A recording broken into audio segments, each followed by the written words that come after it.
Hello and welcome back to another tutorial on the Gill catalog, where today I would like to show you how to place a hold on an item. Firstly, scroll down to the bottom of the homepage. Our homepage is located at sandiegolawlibrary.org. Scroll down on the homepage and you will find a box to search the catalog.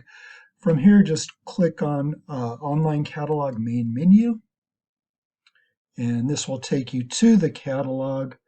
If you know the book that you want to place on hold, just run a search for it. In my case, it's a book called Neighbor Law.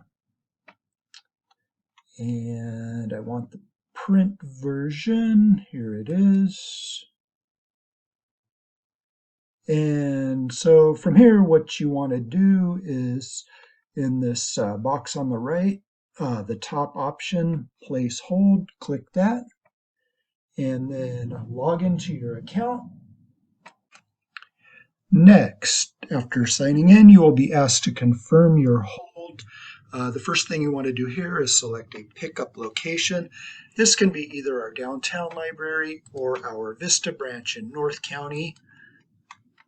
I do refer you to the link below in the description, as due to COVID-19, some of our services and hours have changed.